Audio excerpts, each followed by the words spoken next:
Ini kita studionya beda ya. Iya. Di mana nih yang bijak? Jauh. Jauh ya? Jauh. Berapa jam perjalanan dari naik Ada. pesawat kali ya tadi ya? Iya. Saya tidur di pesawat tadi. Kagak di Cikarang. Oh di Sekarang Cikarang. di layanan kesehatan jiwa di Klinik Utama Berdaya Bahagia di Cikarang. Ini klinik ini milik Dr. Heri Murtantioha, SPKJMH. Jadi pada episode kali ini kita nanti akan menginterview beliau, tanya-tanya soal klinik ini dan tentang kesehatan jiwa pastinya ya. Iya, kesehatan jiwa. Dan sepertinya yang bersangkutan yang terhormat sudah datang di sini. Jadi kita sambut Dr. Heri. Oke Sobat Bujang, sekarang sudah hadir bersama kita Dr. Heri Murtantio dan sang istri ya? Iya. Dr. Meta? Iya. Ya. Dr. Heri, psikiater, Yes. Dr. Meta, dokter umum. Iya, betul. Ya. Lengkap di situ udah Bujang, ada psikiater, ada dokter umum, ada kesehatan jiwa, ada kesehatan fisik, ada. Lu mau masuk sini? Pastilah. Kalau udah waktunya. Lengkap ini. Kalau udah waktunya. Mau setahun. Kalau udah waktunya. Oke. Langsung pertanyaan aja dok ya. Iya, Siap. Nah, yang pertama dok, sejak kapan Klinik Utama Berdaya Bahagia ini didirikan? Lalu apa yang mendasari dokter dan istri membuat panti ini? Sejak kapan? Istri dulu kali. Sejak kapan? Kalau sejak kapannya Klinik Utama Berdaya ini didirikan tahun 2021. Tapi proses izinnya itu hampir 2 tahun. Karena memang birokrasinya agak lama, 2 tahun sekitar 2023 selesai izin. Setelah 2023 selesai izin, setelah itu kita baru melakukan akreditasi. Nah, selesai 2023 bulan Juni baru bisa. Januari. Perlu 2 tahun untuk mengurus surat-suratnya. Birokrasinya sangat. Ya. Karena saat itu kita harus ada 2 izin ya di kabupaten ini. Jadi yang pertama izin mendirikan dulu, baru setelah itu izin operasional. Jadi karena Klinik Utama ini sudah levelnya, titiknya seperti rumah sakit tipe D. Jadi kita ada beberapa fasilitas yang memang harus segera diadakan gitu, seperti rumah sakit tipe D pada umumnya seperti itu. Jadi bukan seperti klinik yang rawat jalan, karena ini klinik rawat inap, jadi butuh waktu lama untuk menyesuaikan apa dari syarat dari dinas kesehatan. Jadi ada surat izin mendirikan dan mengoperasikan. Iya. Dua-duanya nggak keluar berbarengan. Nggak keluar berbarengan. Itu sekitar 1 tahunan. Jadi ya agak lama. Emang yang pihak-pihak yang berkaitan juga seperti itu. Semua rumah sakit seperti itu. Perizinan lama. Mungkin karena baru pertama ya ini di Kabupaten Bekasi, klinik rawat inap yang berbasis jiwa. Jadi mungkin pertama-tama juga wajar sih ya kali mungkin dari Dinkesnya, karena ini pertama jadi mungkin banyak hal yang dinilai kayak gitu. Terus yang kedua memang kita di tempat kita ngomong nih di panti gitu, tapi depannya fasilitas klinik. Jadi panti pun tetap terpantau oleh tenaga kesehatan gitu. Terus yang mendasari dokter dan istri membuat panti ini apa? Apa nih the story behind? Ini kesulitan merujuk ya? Ya, pertama mungkin dari fasilitas kesehatan jiwa itu terutama di kabupaten ini untuk yang rawat jalan mungkin sudah banyak gitu, tapi untuk yang berbasis sampai rawat inap, terus penanganan gaduh gelisah itu biasanya dirujuk. Nah, kita niat ini untuk bikin agar bisa tertanganin secara maksimal. Dan di belakang dari klinik ini kan ada panti ya, jadi mungkin pada yang sudah kronis dan sudah cukup lama dan minum obatnya mungkin nggak bisa teratur, mungkin panti ini juga ada fasilitas untuk rehab sosialnya, seperti itu sih. Kalau nggak salah latar belakangnya waktu itu kesulitan merujuk ya, jadi dokter Heri itu punya beberapa pasien yang memang sudah ada keinginan untuk bunuh diri dan seperti itu ya, tapi rujukan pun sulit karena harus menunggu ambulans dan lain-lain. Itu kan ada waiting list ya, kalau ada jumlah rumah sakit jiwa, jadi dia ada waiting list dulu, jadi agak sulit. Dan jarak dari kabupaten menuju ke kota misalnya di katakanlah Marzuki Mahdi atau rumah sakit jiwa Grogol kan agak jauh ya. Nah itu, jadi kita mencoba untuk kita punya SDM-nya, kenapa kita coba yuk bikin yang mungkin bisa bermanfaat gitu. Jadi udah bukan gaduh gelisah lagi, kalau udah ada udah sehat kayak gitu ya, itu kan harus pertolongan segera ya. Oke. Tanya berdua Bujang Santai. Dok, saya mau nanya, apa saja kesulitan atau tantangan saat membuat klinik ini, Dok? Oke. Ini saya nih. Kalau kesulitannya lebih mungkin birokrasi ya. Ya, mungkin birokrasi ya. Tapi mungkin sekarang udah mulai agak lebih baik ya. Tapi mungkin ya waktu itu sangat membuat kita juga agak sedikit kewalahan dan cukup jadi nggak gitu ya. Tapi alhamdulillah itu sudah terlewati, dan juga akreditasi juga sudah aman ya. Kita sudah terakreditasi baik juga di sini. Jadi kesulitan-kesulitan itu alhamdulillahnya sudah bisa kita tangani dengan baik. Kalau tantangannya gimana? Tantangannya yang pastinya stigma ya. Pasti stigma ya. Kalau denger kok jiwa gitu ya. Iya, benar. Kan bukan prioritas gitu. Kenapa harus jiwa gitu. Nah, kalau bukan kita siapa? Kan pertanyaannya gitu. Kita balikin lagi. Seperti itu. Jadi balik lagi, tantangannya itu pasti kenapa jiwa itu bukan prioritas, dan dari berbagai macam kacamata ya. Jadi balik lagi ke stigma lagi. Seperti itu sih tantangannya. Tapi insya Allah masih kuat di sini. Ya masih kuat juga. Kuat. Jadi sampai kalau misalnya kita nanya mau bikin apa nih gitu kan, fasilitas kesehatan mental. Pertanyaan dibalikin, kok mental gitu. Padahal kalau kita bisa balik yang latar belakang, gangguan jiwa atau gangguan mental di kabupaten ini cukup tinggi. Banyak ya. Seperti itu. Ya sudah. Harusnya bukan menjadi pertanyaan kok jiwa lagi. Banyak yang belum teredukasi, dan tantangan berikutnya ya tentang pembiayaan ya. Yes, pembiayaan. Itu betul. Sangat penting karena tantangan mungkin yang sedang kita ya tantangannya pembiayaan tentang pengobatan, pembiayaan tentang pembiayaan apapun, rawat jalan atau rawat inap gitu, karena kita udah sempat coba untuk kerjasama ya sama BPJS gitu, cuman tahun ini kita belum kita gagal ya, nggak di ACC karena mungkin balik lagi kita ditolak sama BPJS karena dengan alasan kendali biaya dari pihak BPJS seperti itu. Ya mungkin mudah-mudahan ada langkah lain ya, ataupun ada cara lain, mudah-mudahan bisa berjalan sehingga orang-orang yang punya gangguan jiwa nggak perlu jauh-jauh ke kota ya, bukan ke kota ya, lebih ke Jakarta gitu ya, bisa ada di sini dengan pembiayaan tentunya dari BPJS gitu.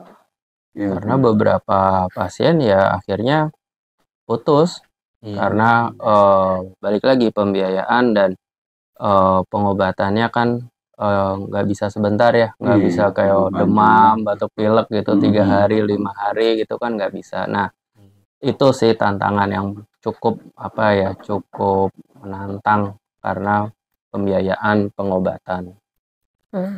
Oke. Selanjutnya apakah klinik, nah ini berhubungan yang tadi nih. Oh udah ya. Menerima pasien BPJS, nggak menerima pasien BPJS? Sampai saat ini karena kita ditolak ya belum menerima. Nggak bisa ya. Bisa. Kalau biayanya terjangkau nggak? Nah Kalau biaya adalah karena kita juga kan di sini ada panti, ada klinik, dan juga ada apotik ya. Dan obat-obatnya itu kita juga dari distributor langsung ya. Harusnya kita juga punya obat-obatan yang generik juga. Jadi kalau range untuk pasien skizofrenia 1 bulan biasanya kalau saya lihat sih itu sekitar di angka 250.000 sampai 350.000 itu pun Sebulan? sudah selesai. Sebulan. Iya, itu yang sudah paling banyak ya obatnya ya. Gitu. Lu Jadi sama biaya konsul itu udah. sudah dengan konsultasi Konsultasi. ya, itu sudah dengan konsultasi seperti itu ya. Sekitar Ya 3 atau kayak 4 obat. seperti BPJS kelas 1 ya berarti ya. Atau enggak ya lebih ya? Lebih ya. Lebih Iya, sih. lebih. Kelas 1 iya, lebih. Dia obatnya jauh lebih banyak ya, sekitar 4 ya, 4 apa 5 gitu. Memang tentunya ini juga sudah ada khusus untuk paket subsidi juga sih kita buat ya. Kita paket subsidi itu sekitar 150.000-an. Itu bisa kita buat seperti itu untuk subsidi pasien-pasien dengan skizofrenia. Saya mau nanya lagi, Dok. Fasilitas apa saja yang ditawarkan oleh klinik utama Berdaya Bahagia, Dok? Fasilitas apa aja yang ditawarkan? Fasilitasnya Kalau fasilitas kita di sini karena klinik utama ya. Jadi karena klinik utama tentunya dari segi SDM kita psikiatrinya ada 2. Terus ada tenaga medis lainnya seperti perawat itu dari sumber dayanya. Terus kalau fasilitas ruangan kita ada ruang gawat darurat, kita ada ruang gaduh gelisah, terus ada ruang rawat inap. Tentunya karena ruang rawat inap sesuai peraturan ya kita nggak bisa rawat lama-lama, paling lama sekitar 5 sampai 7 hari. Gitu ya, karena klinik gitu. Beda sama rumah sakit tipe A, Soeharto Herjan itu rata-rata mungkin bisa sekitar 2 minggu 14 hari. sampai 21 hari. Rata-rata seperti itu gitu. Nah, Sampai 21 cuman memang hari, ya. target kita penanganan gaduh gelisahnya di klinik. sehingga Setelah itu setelah gaduh gelisah tertangani ya biasanya rawat jalan.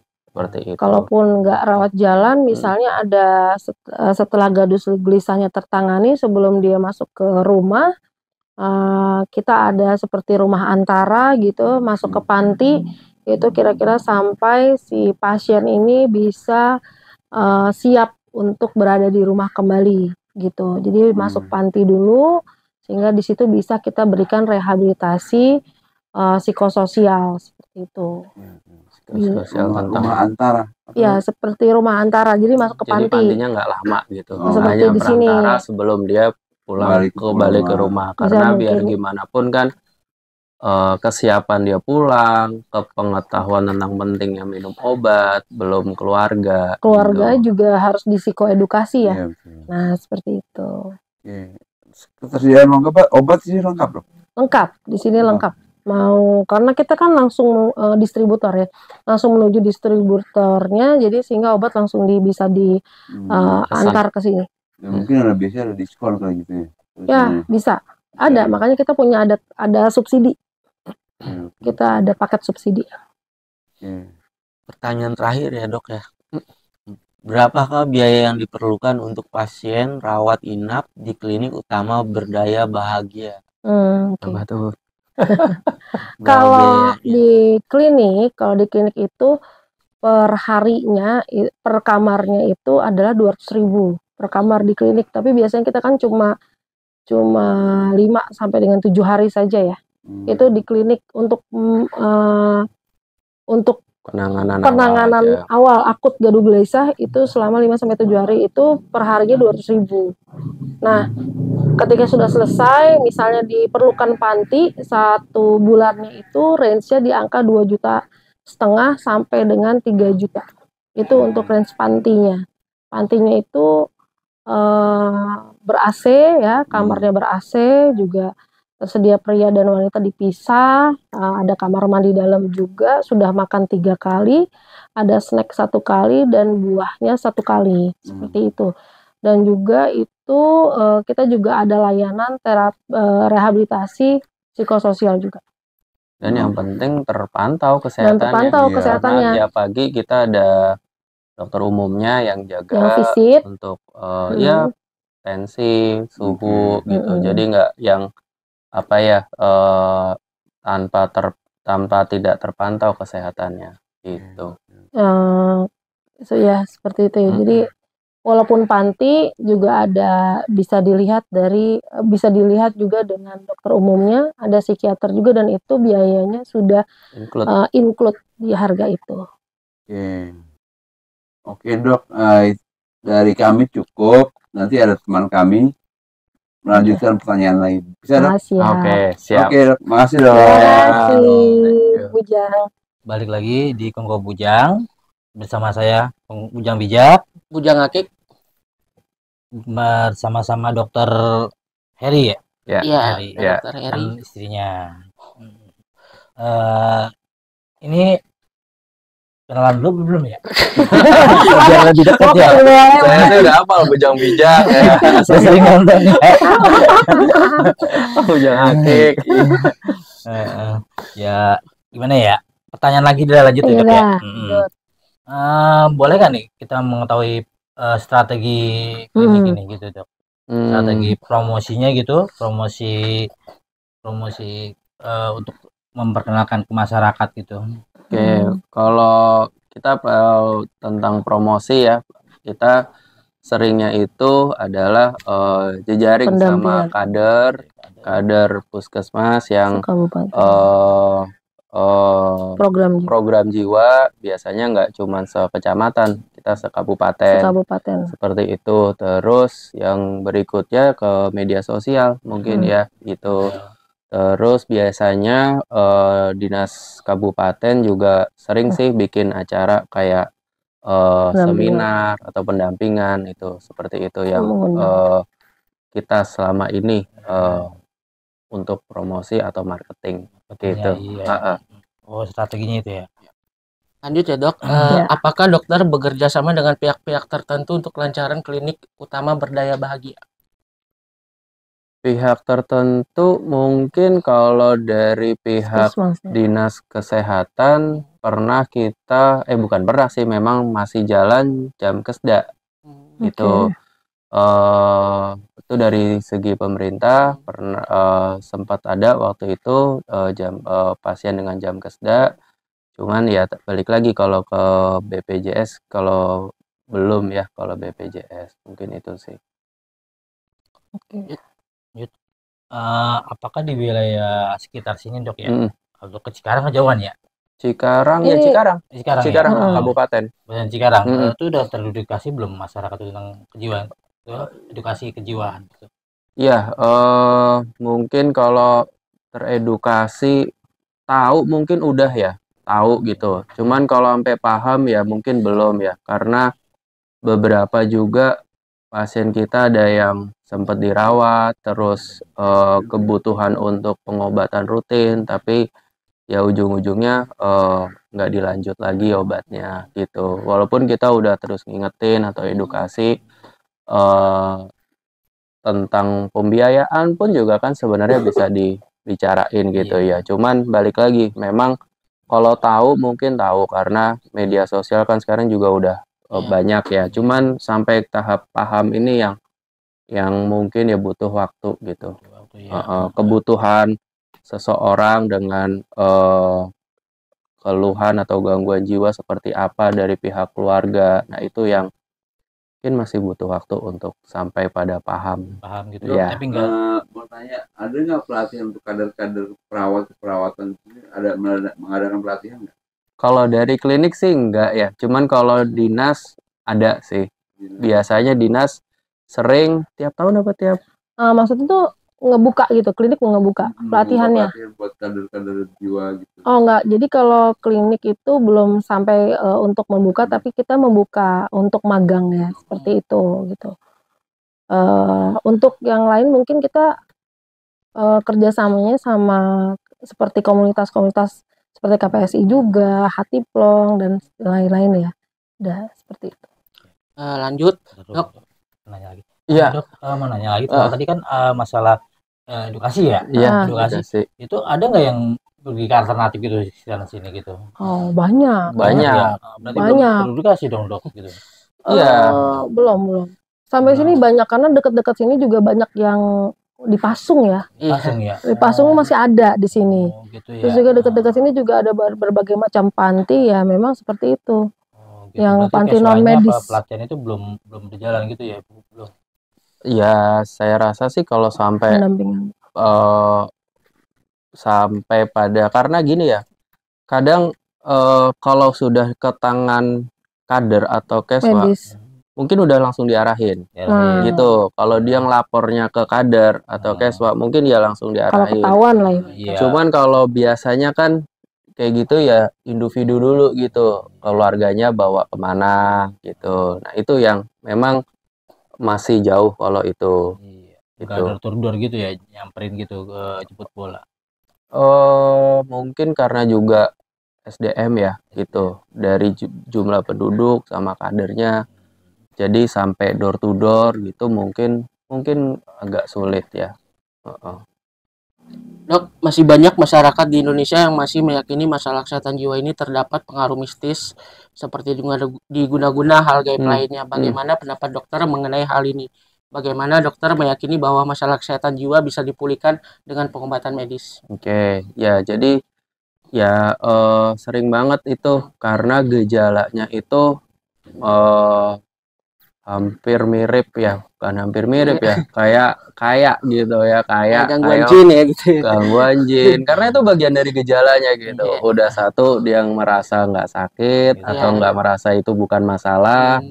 Kedua, ada gejala yang ini kayaknya saya dijahatin deh, ini kayaknya saya disulitin atau diguna-guna gitu. Makanya cenderungnya atau mengarahnya ke situ. Padahal ya itu bagian dari gejala gitu. Nah, gejala itu bisa diperbaiki dengan pengobatan. Artinya yang gejala tentang kayak diguna-guna, kayak kemasukan, itu sebenarnya bagian dari gejala. Dan kalau dengan penanganan yang tepat, penggunaan pengobatan yang tepat, pemulihan akan bisa cepat tercapai seperti itu. Jadi di sini peran pengetahuan bahwa hal itu harus diberi pengobatan dan pengobatan butuh waktu itu juga harus sampai kepada pendamping atau keluarga caregiver gitu. Iya, betul. Imun support imunnya kan dari keluarga dulu memang. Ya, itu tentang keluarga yang harus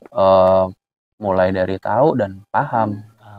Lagi kalau pengobatan alternatif itu kan uangnya kan juga nggak sedikit kan kalau berobat di situ. Betul banget. Pengalaman saya ada yang baik, ada yang nggak baik gitu.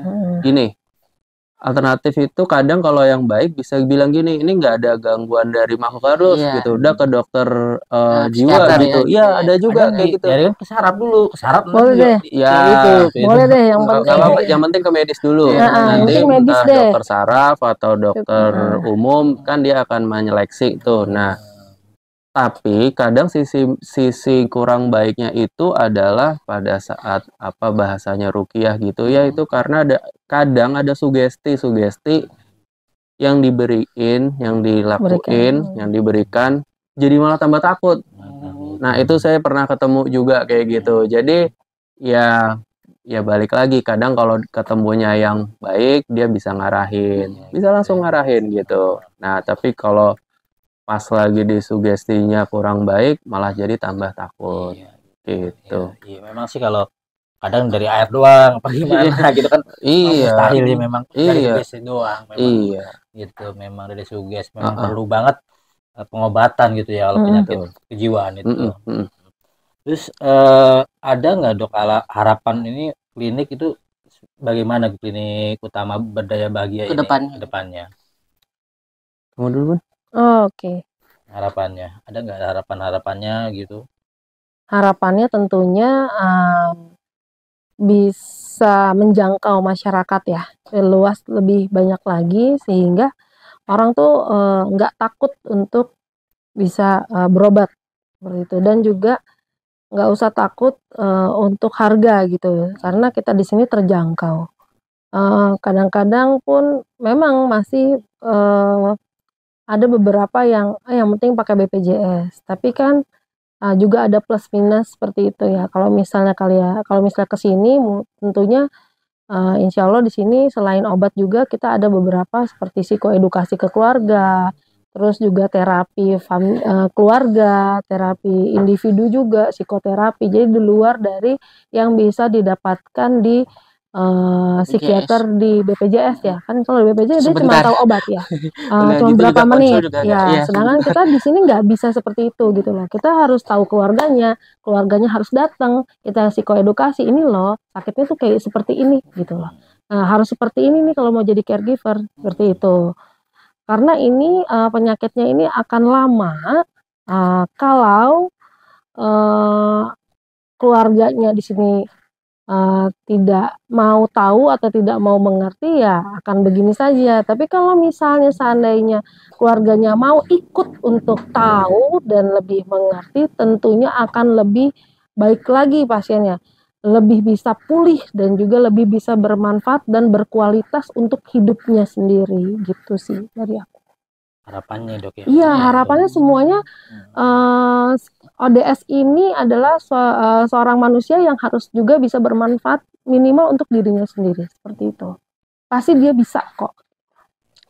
Pertanyaan terakhir dok, apa pesan dokter untuk keluarga dan orang dengan gangguan jiwa di luar sana yang mungkin masih belum mendapatkan informasi dan perawatan yang tepat mengenai gangguan kesehatan jiwa ini? Oke.